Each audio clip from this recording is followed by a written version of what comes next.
자, 여러분, 저희들이 그동안 예수님에 대해서 계속 공부하고 있죠. 예, 오늘도 이어서 이제 어린 아기에서 소년이 되신 예수님에 대해서 살펴보기로 하겠어요. 성경에는 누가복음에 아주 그렇게 짧지도 않아요. 그 41장에서 51절까지, 41절에서 51절, 한 10절 정도면 상당히 긴 절이죠. 예, 그 예수님의 소년 시기에 대해서 적혀져 있어요. 자, 그래서 우리가 오늘 그 부분을 좀 살펴볼게요. 왜냐하면 예수께서 하신 말씀은 말씀 한마디, 하신 행동 하나는 우리에게 굉장한 의미가 있는 일들이에요. 예수님이시기 때문에. 그죠? 자, 그 유대인들, 예수님 유대인이셨잖아, 유대인. 이 유대인들의 풍습 중에는 이 어린 소년에서 청소년기로 넘어가는 분기점이 있어요. 그 나이가 정해져 있어요. 그것이 12살이에요, 12살. 12살. 근데 그런 풍습이 어디서부터 생겼는가? 예, 예수님 때에도 그런 풍습이 있었어요. 그래서 예수님께서도 나이가 12살 되셨을 때 부모님을 따라 그들의 그 절기인 유월절에 참석하셨어요. 예수님께서도. 그래서 오늘 우리가 공부할 것은 이 절기, 또 절기와 예수님께서 그곳에 가신 그 일들을 통해서 우리가 무엇을 배워야 하는가, 이 두 가지를 저희가 공부해 볼게요. 여러분, 그 절기라 그러면 우리가 많이 그동안 알고 있죠. 예, 우리가 그동안 많이 공부했고, 근데 오늘 한번 저희가 반복해서 공부를 해보겠어요. 제가 잠깐 칠판을 사용해서 절기들을 반복하는 시간입니다. 절기를 우리가 왜 알아야 됩니까? 절기는 무엇을 상징해서, 표상해서 이스라엘 백성이 절기를 갖고 있었습니까? 네, 절기는 그 절기들을 통해서 예수님께서 하시는 사업들, 예수께서 이 땅에 오셔서 또는 부활하셔서 어떤 일을 하실 것이라는 것을 알려주는 것으로 절기가 있었기 때문에 우리가 분명히 절기를 알고 있어야 돼요. 절기를. 자, 절기의 맨 처음 시작이 어느 날입니까? 예, 유월절이에요. 유월절. 그래서 이스라엘 백성이 갖고 있는 그 성역으로 보면 성역의 첫 달이 유월절이에요. 유월절. 자, 유월절. 유월절은 어떤 날이에요, 여러분? 유월절 날 무엇을 해요, 그들이? 예, 무엇을 기념해서 유월절 지키라 하셨습니까? 출애굽. 그들이 애굽에서 종살이하고 살다가, 그죠? 그 종살이를 끝마치고 그들이 구원받고 나오는 것을 기념하기 위해서 유월절을 지키라 이렇게 명령하셨어요. 자세한 것은 출애굽기 12장을 읽어보시면 너무 자세하게 나와 있어요. 어느 날 양을 준비하고 어느 날 양을 잡고, 예, 그리고 그 양을 어떻게 너희가 요리해서 어떻게 먹고, 예, 그 자세한 방법들을 쭉 적어 놓으셨어요. 자, 그래서 유월절은 어떠한 일의 상징인데, 어떠한 상징이에요? 구원에 대한 상징이에요. 구원이 너에게 어떻게 이루어진다 상징이거든요. 자, 그래서 이 유월절이 역사적으로 실제적으로 이 땅에서 이루어졌어요. 첫째는 언제 이루어졌습니까? 예, 이스라엘 백성이 애굽을 나올 때 이루어졌지만 기독교의 역사 중에서 이루어진 사건은 십자가예요. 십자가. 유월절 날 뭘 잡아 죽였습니까? 여러분, 유월절 날 뭘 잡아 죽였어요? 어떤 짐승을 잡아 죽였어요? 예, 양. 그것도 어린 양을 잡았어요. 어린 양. 자, 십자가에서 누가 돌아가셨습니까? 예, 근데 예수님인데 우리가 그분을 어떻게 불러요? 성경에는 하나님의 어린 양이라고 나와 계시잖아요. 자, 십자가에서 유월절이 이루어졌어요. 유월절이. 자, 그럼 이 십자가는 우리에게 예수께서 하실 어떠한 일을 우리한테 보여주는 겁니까? 예, 예수님의 희생. 예. 예수님의 희생을 우리에게 가르치는 절기예요. 자, 유월절. 자, 근데 유월절에 하루를 지켜요. 첫날을 유월절로. 그 다음날 지키는 날을 뭐라고 성경에 부르는가? 무교절이라고 불러요. 무교절. 왜 그러는가? 이 무교절한 것은 무슨 뜻이에요? 누룩이 없는 빵이란 뜻이에요. 무교절. 그래서 누룩이 없는 빵을 먹기 때문에 무교절이라 불러요. 무교절. 그래서 유월절 바로 다음날 무교절을 지킵니다. 무교절. 자, 그리고 그 다음날 그들이 무슨 날을 또 지켜요? 요제절을 지켜요. 요제절. 사실 이것은 같은 말로 봐도 돼요. 그죠? 무교절 다음 날 요제절을 드려요. 요제란 말은 위아래로 흔든다는 얘기예요. 자, 요제절에 무엇을 드리냐면 이 보리, 첫 보리, 아직 수확을 하지 않았지만 예, 익은 보리들을 처음으로 따서 그 보리단을 위아래로 흔들어요. 예, 그것을 바치는 날이에요. 그 첫 곡식을 바치는 날이에요. 요제절. 자, 이 요제절은 무엇을 상징해서 주어졌는가? 예, 첫 곡식. 성경에 보면 예수님을 첫 열매라 부르지 않습니까? 첫 열매, 첫 열매. 그래서 이것은 예수님의 부활을 상징해요. 부활. 그렇죠? 그래서 이 이스라엘 백성들은 그 옛날이었지만 그들의 절기를 통해서 이 메시아가 어떻게 오셔서 무슨 일을 하시고 어떻게 또 가시고 죽으시고 부활하신다는 것까지 알 수 있는 충분한 그 말씀들이 있었어요. 그들이. 자, 요제절. 자, 요제절이 지나면 이 요제절로부터 시작해서 50일째 되는 날. 50일째 되는 날 무슨 날이 또 돌아옵니까? 예. 그날이 오순절이에요. 오순절. 오순절이 들어와요. 이 오순절 날 어떠한 일이 실제적으로 있었습니까? 네. 예수님이 부활하셔서 승천하시고 가신 후에 어떤 일이 있었어요? 예수님의 남아있는 제자들 위에 어떤 일이 있었죠? 예. 예수님의 대리에서 성령께서 이 땅에 내려오셨어요. 성령께서. 그렇죠? 사도행전 2장에 자세히 나와 있죠. 예. 그래서 오순절을 우리가 성령 강림주일 이렇게도 불러요. 종교계에서 성령 강림주일. 이제 오순절. 자, 오순절이 지나고 나면 이제 조금 계절이 흘러요. 자, 그러고 나면 이제 그들에게는 가을이죠. 예. 그 계절이 다시 바뀌어서 시작해요. 여기까지가 봄이에요. 봄. 자, 여름을 지나고 나면 그들에게 이제 가을이 추수 때가 다가오면서 그들에게 또 절기가 주어져요. 절기가. 그래서 이 절기를 사전서 찾아보면 이 농사와 관련되어져 있는 행사 이렇게 적혀져 있어요. 농사. 그래서 제가 이걸 공부하면서 예수님께서는 우리들의 삶을 참 그 종교와 이 삶을 굉장히 하나로 묶어주셨구나. 사실 농사가 무엇을 의미하는 거예요? 먹고 마시는 것을 우리에게 의미하지 않습니까? 그러니까 우리가 이 신앙생활이 우리의 일상생활과 굉장히 밀접하게 하나로 묶어 놓으신 거예요. 절기를 통해서. 절기를. 자, 그래서 우리가 곡식들을 드리거든요. 자, 그런데 여러분들이 이제 한 가지 일을 보면 성경에 보면 오순절을 같은 말로 뭐라고 부르느냐? 77절. 네, 맥주절. 다 같은 말이에요. 그런데 한 가지 여러분이 확실히 알 것은 성경에 초실절이라는 단어가 있어요. 초실절. 초실은 첫 열매를 드리는 단어거든요. 그렇기 때문에 요제절에도 초실절이라고 부를 수 있고 오순절도 초실절이라고 부를 수 있어요. 성경에 그렇게 나와 있어요. 출애굽기에 초실절. 왜요? 요제절은 보리의 첫 열매를 드렸고 보리의 첫 열매. 오순절에는 밀의 첫 열매를 드렸어요. 밀. 보리와 밀. 그래서 맥주절이라는 단어가 들어가는 거예요. 그래서 아마 제가 농사를 사전을 찾아보니까 이 밀과 보리가 비슷한 시기에 수확되어지더라고요. 밀과 보리.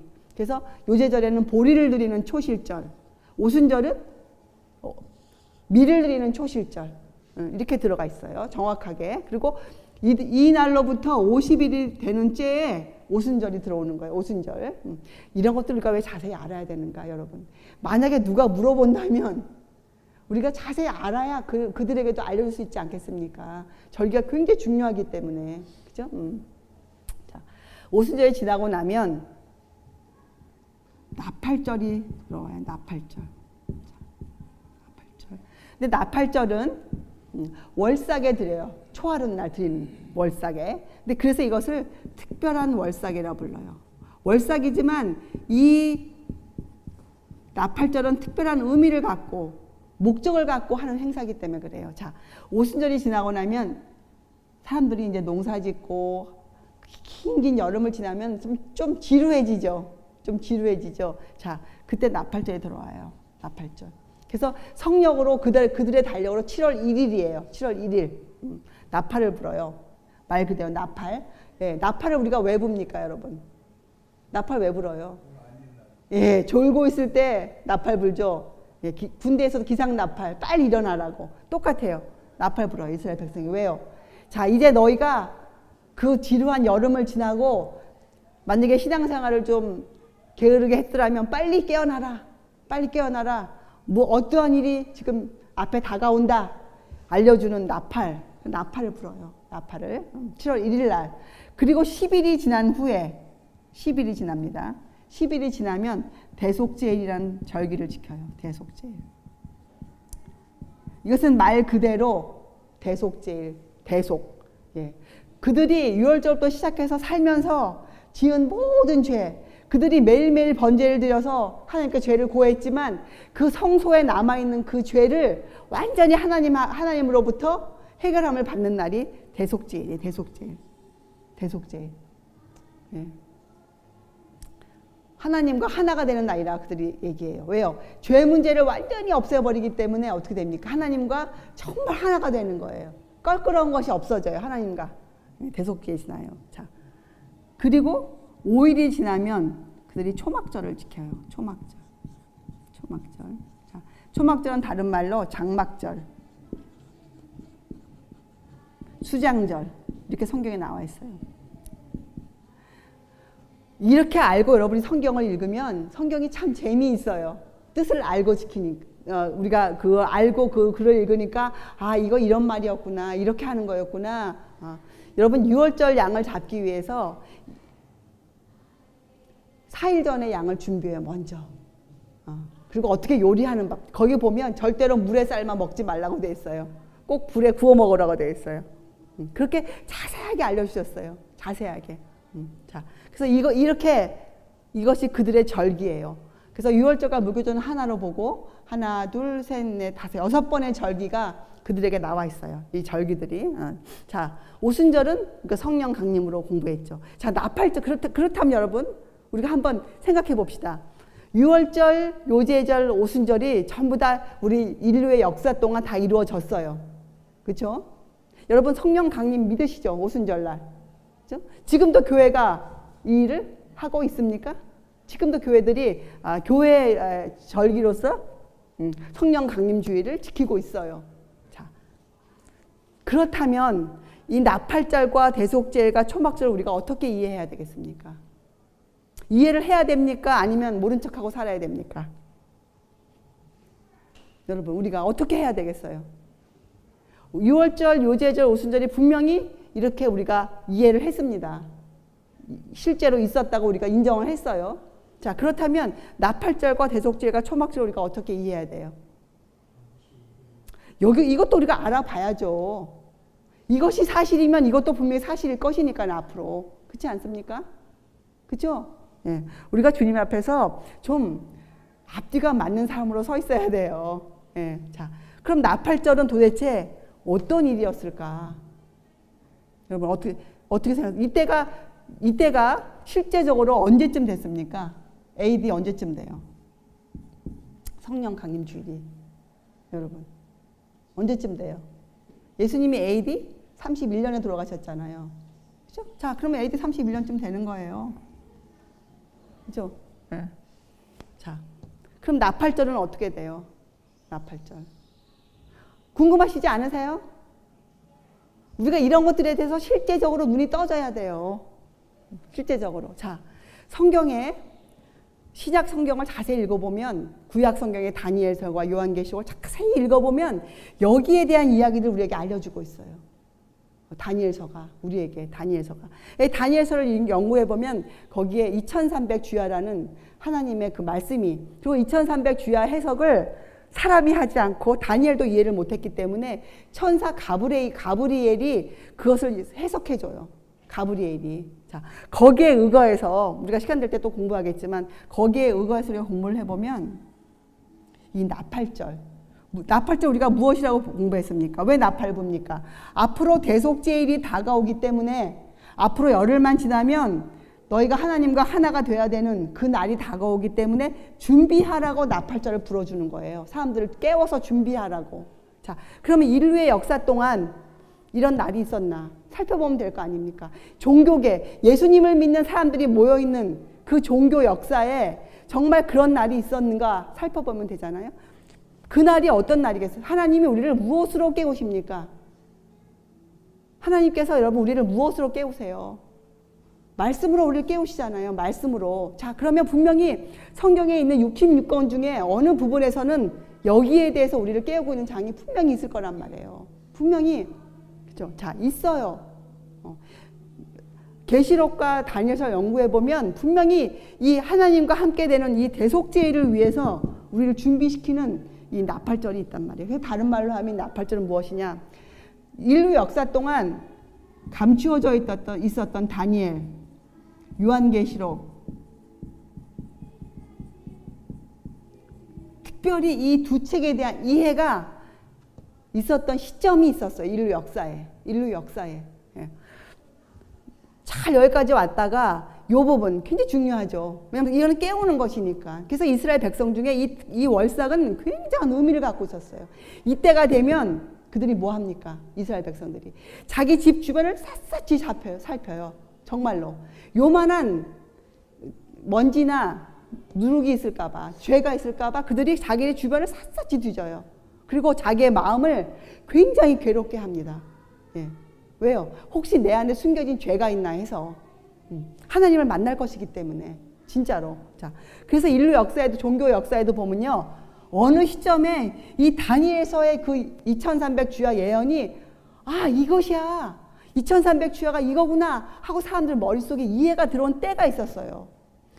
이전에 우리 선배들은 그럴 것이다, 그래 맞아 그렇지 하고 개인적인 이해를 갖고 쭉 살았었는데 요 어느 시점에 와서는 공식적으로 이것이야, 다니엘서에서 말하는 2300 주야는 바로 이것이구나 하고 많은 증거들과 함께 세상에 나오진 때가 있었어요. 그때가 AD 1840년 정도였어요.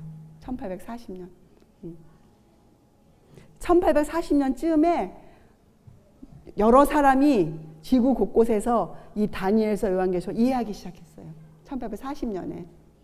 그래서 종교 역사를 살펴보면 1840년부터 1844년까지 재림운동이 일어났던 적이 있어요. 재림운동. 예수께서 다시 오신다고 정말 이런 일이 있던 그 짤막한 역사가 기독교 역사에 들어가 있어요. 자, 그런데 참 신기하게도 지금 우리가 믿고 있는 종교계에서는 이 부분을 가르치고 있지를 않아요. 그 이유는 저도 모르겠어요. 그러나 제 개인적으로도 또 성경으로 볼 때 정말로 중요한 시점이고 우리가 꼭 이해하고 있어야 되는 것이에요. 이 나팔절을. 그래야 왜요? 그래야 우리가 이 대속죄일을 우리가 준비할 수 있거든요. 대속죄일을. 저는 분명히 유월절을 우리가 믿고 요제절과 오순절을 믿는다면 당연히 나팔절과 대속죄일, 초막절을 믿어야죠. 우리가. 그렇잖아요? 네, 당연히 믿어야죠. 자, 대속죄일, 하나님과 함께가 되는 날이 다니엘서의 8장 14절에 나와 있어요. 2300 주야가 이르니니 그때의 성소가 정결함을 입으리라. 정결. 여러분 정결이 무슨 뜻입니까? 정결. 정결이 뭐예요? 정결은 뭐예요? 죄 문제를 해결했다는 거 아닙니까? 죄 문제를 해결했다는 거. 정결하다. 그죠? 자, 대속죄일에 대한 이해가 다니엘서 요한계시록에 또 나와 있어요. 근데 실제적으로 어떤 일이 있었냐면 이 대속죄일 1844년이 어떤 날이냐면 다니엘서 2300 주야 계산을 해보면 2300 주야가 끝나는 때가 바로 1844년이에요. 2300 주야가 계산이 끝나는 날이에요. 여러분 다니엘서 직접 공부해 보세요. 아주 쉽게 산수만 더하기만 할 줄 알면 이것을 계산해낼 수 있도록 천사가 다 설명을 해 놓았어요. 천사가. 사람이 한 것이 아니고 가브리엘 천사가 해 주었어요. 가브리엘 천사가. 그래서 우리가 이 2300 주야, 하나님이 하신, 우리에게 주신, 인류에게 주신 기간적인 예언 2300 주야가 끝나는 시점이 1844년이라는 것은 의심할 여지가 없어요. 자, 그래서 이 1844년은 인류 역사의 대속죄일이라 부를 수 있는 것이 대속죄일. 자, 이때부터 5일이 지나면 초막절 지켰거든요. 초막절. 자, 초막절은 어떤 날이에요? 초막절은 그들이 광야에서 그렇게 어렵게 살았지만 배고프지 아니하고 신발도 부르트지 않았고, 예, 살았던 그런 모든 자기들의 광야 생활을 기념하여서 그들이 그들의 집 주위에다가 초막으로 집을 짓고 그들이 초막절을 지켰어요. 아주 기쁜 가운데. 그리고 이 초막절은 무화과, 포도, 모든 과일 열매를 또 수확하는 계절이기도 하고, 그래서 이 초막절을 끝으로 이스라엘 사람들의 그 1년이 끝나요. 초막절을 끝나고 나면 그들이 밀력을 시작해요. 그래서 사실은 이 나팔절이 시작하는 이때부터 그들은 밀력을 시작해요. 밀력. 다시 새해가 들어와요. 그들의 새해가. 근데 그 새해는 성력이 아니고, 성력의 새해는 6월절이고 밀력의 새해는 나팔절로 시작해요. 그들이 나팔절로. 그 정도로 그들이 지켰어요, 이 절기를. 자, 초막절은 아직 오지 않았어요, 우리에게. 그죠? 우리가 이 대속죄를 지나서 하나님과 아무런 그런 꺼리낌 없이, 예, 정말로 기쁨 가운데 우리가 지킬 수 있는 초막절은 뭘 상징하겠습니까? 그럼 이 초막절은, 예, 십자가, 부활, 성령 강림, 예수님의 그 대속죄에 대한 이해, 그러면 무엇이 우리를 기다리고 있어요? 예, 우리의 소망이신 예수님의 재림을 초막절은 상징하고 있어요. 그런데 놀랍게도 지금 종교계가 이것도 믿고 이것도 믿고 이것도 믿고 이것도 믿습니다. 초막절 믿어요. 그런데 뭐만 안 믿는가? 나팔절과 대속죄를 믿지 않아요. 저는 이해를 할 수 없어요. 이거 믿고 이거 믿는데 이 두 가지는 믿지 않겠다. 그러나 여러분, 상관없이 정말 우리들은 이걸 믿어야 돼요. 하나님 앞에서 올바로 서기 위해서. 그렇죠? 자, 이것이 절기예요. 자, 그러면 십자가는 예수님의 희생을 우리에게 보여주기 위해서 우리에게 이런 가르침을 주었죠. 자, 그러면 이 전부는 뭘까요? 부활 사건, 성령 강림, 우리에게 말씀으로 예수님이 언제 오신다, 대속죄일, 우리 빨리 준비해라, 깨어 있어라, 이런 모든 것은 우리에게 무엇을 가르쳐주는 가르침일까요? 예수님의 어떤 사명을 가르쳐주는 것일까요? 예수님의 희생 말고 우리가 꼭 알아야 될 것이 무엇이 있어요? 예수님의 중재. 예수님이 우리의 누구십니까? 우리의 중보자 아니십니까? 하나님과 우리 사이에 예수께서 계셔서 우리의 죄를 대신해서 아버지께 고하고 계시잖아요. 자, 우리의 중보자세요, 중보자. 그래서 이 절기는 이 두 가지를 우리한테 가르치는 것이에요. 예수님의 희생과 예수님의 중재. 그리고 이 두 가지가 뭐예요? 예수님의 사명이셨어요. 이 땅에서의 사명. 이 땅에서 하셔야 될 봉사사업이세요. 봉사사업. 인류를 위해서 그분이 하실 봉사사업이 바로 그분의 희생과 그분의 중재에 대해서 우리의 마음에 이해를 주시는 거예요. 자, 여러분 이 예수님의 십자가 희생 안에 무엇이 포함되어 있습니까? 이 희생 안에. 십자가는 그저 예수님 죽으신 것만 다예요? 십자가? 아니에요. 십자가는 뭘 포함하는가? 그분의 생애를 포함해요. 그분의 생애에 뭐가 들어가 있습니까? 생애를 표현하면 뭐가 들어가 있어요? 첫째, 가난하심, 가난. 또 굴욕. 예. 뺨을 다 맞으셨어요. 뺨을 다 맞으셨어요. 그죠? 침뱉음을 다 당하셨어요. 예. 그래서 예수님 이 십자가 안에는 예수님의 가난하심, 굴욕, 이런 모든 게 들어가 있어요. 그래서 우리들이 예수님의 희생을 배운다. 그건 무슨 뜻입니까? 이걸 배우는 거예요. 우리도. 예. 그분이 가난하심으로 말미암아 우리가 부욕해 되었다. 고린도후서의 말씀이잖아요. 그런 말씀 우리가 뼛속 깊이 우리가 이해하는 거예요. 감동을 받는 거예요. 그래서 우리가 살아가는 앞으로 이 땅의 삶이 아무리 가난하고 굴욕적인 삶이라 할지라도 우리가 거기서 감사를 드릴 수 있는 사람이 되는 것. 그것이 예수님의 희생을 배우는 것이에요. 우리가 희생. 자, 예수님의 중재는 무엇입니까? 중재. 예수께서 하늘에 가셔서 부활하셔서 또 우리에게 성령을 주셔서 하시는 그 모든 사업에 대한 분명한 이해를 주는 거예요. 그래야 우리가 성령님을 오해하지 않아요. 지금 이 성령에 대한 오해 때문에 교회 안에 여러 가지 잘못된 은사들이 판을 치고 있잖아요. 그건 뭐예요? 예수님의 중재에 대한 이해가 잘못되어 있기 때문에 그래요. 우리에게 은사를 왜 주시는가? 이유는 하나죠. 우리로 하여금 죄 문제를 해결하고 하나님과 하나가 되기 위해 주시는 거죠. 예. 자, 그래서 이것이 절기예요, 여러분. 절기. 이것이 6월절 절기예요. 6월절과 모든 절기예요. 예. 여러분 이것을 이렇게 확실하게 머릿속에 딱 들고 계셔야 돼요. 자, 이제 예수님께서 이 6월절 절기에 12살 되셨던 해에 부모님을 따라서 성전에 가셨어요. 자, 성전에 가서 무엇을 보셨을까요, 예수님께서? 성전에서 뭘 하고 있었어요? 6월절이니까. 양을 잡아 죽이고 있는 그 장면을 보셨어요. 자, 예수님은 어릴 때부터 성령의 역사를 많이 경험하시면서 매일매일 그렇게 사신 분이잖아요. 어리셨지만 예수님께서 12살 되던 해 6월절에 올라가셔서 하신 일들이 있어요. 자, 6월절에 가셔서 이런 말씀을 하셨어요. 예수님을 책망하는 마리아에게 이렇게 말씀하시죠. 어찌하여 나를 찾으셨나이까? 내가 내 아버지 집에 있어야 되는 줄은 모르셨나이까? 이렇게 말씀하셨어요. 어떻게 그런 말씀이 갑자기 12살 때 나오셨을까요? 생각해 보세요, 여러분 좀. 자, 분명히 예수께서는 6월절에 어린 양을 잡아 죽이는 그 광경을 보시면서 예수 안에 계신 성령께서 예수님께 알려주셨을 거예요. 저 어린 양은 바로 너다. 그래서 예수님은 12살 되던 해에 당신께서 앞으로 어떠한 사업을 하셔야 될지에 대해서 확실한 이해를 그때 가지셨어요. 신비예요, 이거 신비. 신비예요. 예수님이 12살 때 6월절 가셔서 앉으시고 거기에 보면 성경에 보면 예수께서 랍비들과 함께 대화를 나누셨다고 나와요.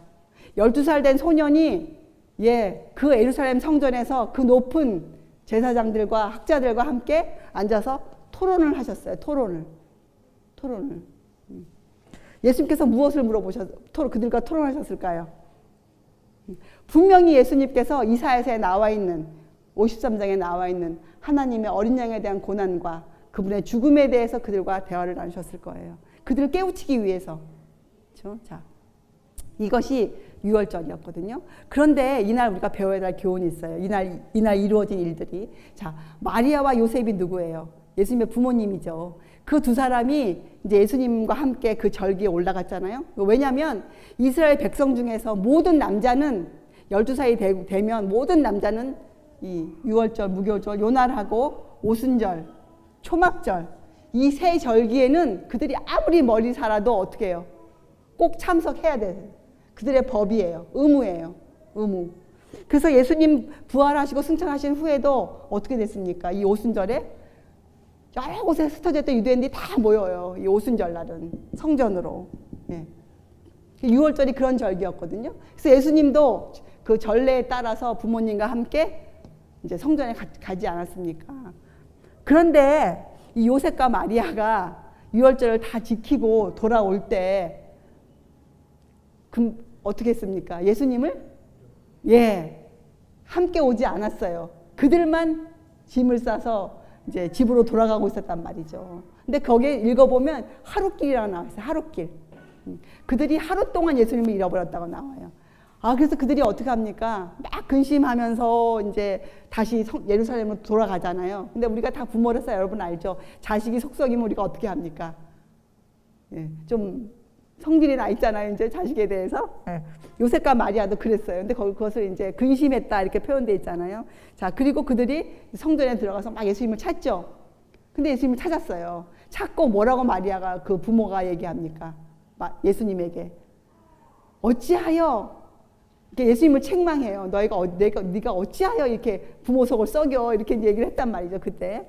자, 그 두 가지 그 사건을 놓고 우리가 오늘 공부해 무슨 교훈이 우리한테 있는가? 자, 요셉과 마리아는 하루 동안 예수님을 잃어버렸어요. 하루 동안. 자, 여러분과 제가 인생을 살면서 예수님을 하루 동안 잃어버리면 우리에게 어떤 일이 돌아올까요? 손해가 있을까요?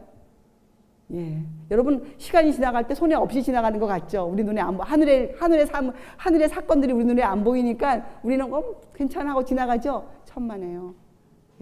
천사들이 슬퍼하고 예수님이 슬퍼하시고 또 그만큼 우리가 뭐합니까? 신앙에서 뒤로 물러가요. 신앙에서. 우리는 절대적으로 예수님을 놓치면 안 돼요. 우리가 어떠한 환경에 처해 있고 어떠한 입장에 있더라도 예수님을 볼 수 있어야 돼요. 예수님을. 그런데 요셉과 마리아는 하루 동안 예수님을 놓쳐버렸단 말이죠. 이것이 우리에게 무슨 교훈을 주는가? 무슨 교훈 줍니까? 왜 요셉과 마리아가 예수님을 잃어버렸습니까? 여러분 어떻게 생각하세요? 왜 잃어버렸을까요? 자, 요셉과 마리아는 이 아주 의미심장한 유월절을 지키러 간 사람이에요. 자, 만약에 그들이 유월절의 의미를 정말로 알고 있었다면, 예, 이 유월절이 하나님의 어린 양이 죽어야 되는, 인류의 구원을 위해 죽어야 돼, 자신들의 구원을 위해서 죽어야 된다는 그 의미를 요셉과 마리아가 알고 있었다면 유월절 끝내고 돌아올 때 희희낙낙하지 않았을 것이에요. 마음이 엄숙했을 것이에요. 그죠? 그리고 이 의미를, 십자가에 대한 의미를 마음에 새기면서 더 깊이 이런 의미들을, 예수님의 희생에 대해서 그들이 생각해 보았을 것이에요. 자, 그런데 그들은 그렇게 하지 않고 어떻게 했어요? 그저 그 자기 눈앞에 보이는 사물에 바빴어요. 빨리 짐을 싸야 되고, 그렇죠? 또 같이 온 그 형제와 자매들과 또 얘기해야 되고, 예, 그렇게 하다 눈앞의 것에 하늘의 사물을 잃어버린 거예요. 자, 여러분, 우리들이 신앙생활 하면서 이 예수님의 희생에 대해서 잃어버릴 때가 굉장히 많아요. 특별히 여러 사이 모여 있을 때는요, 그 모임에 빠져서 진짜로 우리가 기억하고 주제 삼아야 될 예수님의 희생에 대해서는 저만치 잃어버리고 그냥 급하게 자기 얘기 뭐 이런 얘기 저런 얘기로 시간 가는 줄 모르고 교제를 하잖아요. 그것을 우리에게 알려주는 거예요. 너희들이 함께 모여있는 그 이유가 뭐냐, 너희들이 함께 지금 그렇게 대화를 나누는 그 주제가 뭐야 도대체. 그것을 잊지 말라는 거예요. 그 뭐예요? 예수님이세요. 특별히 그분의 희생, 그분이 우리에게 무엇을 주셨는가, 우리에게 그것을 잊지 말아야 됐어요. 요셉과 마리아가. 근데 그걸 잃어버렸죠. 하루를. 자, 우리에게 주는 교훈은 우리가 무엇을 하든 특별히 하나님의 거룩한 날 모여서 함께 지낼 때 우리가 이것을 항상 우리 마음에 갖고 있어요. 예수님의 희생. 그래야 서로를 배려할 수 있어요. 서로를 형제로, 존귀한 자로 취급해 줄 수가 있어요, 우리가. 그죠?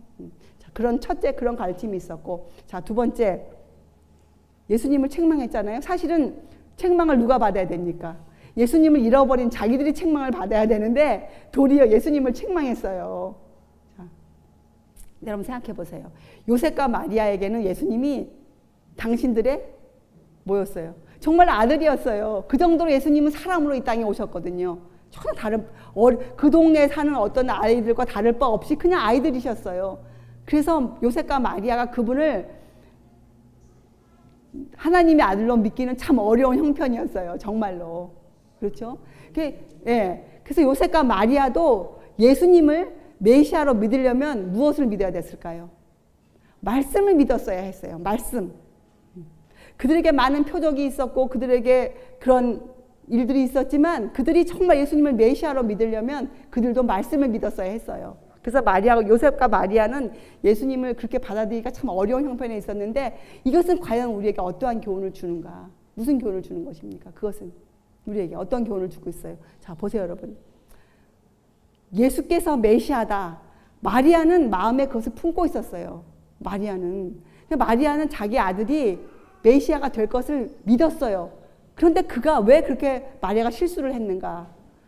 아들이 메시아가 될 걸 믿었는데 그 아들이 예수께서 메시아가 되셔서 해야 될 일, 이 희생과 중재에 대해서는 마리아가 잘 알지 못했어요. 그 메시아가 되셔서 해야 될 일에 대해서는 마리아가 그만 이해가 부족했어요. 자, 그래서 그 교훈은 뭐냐?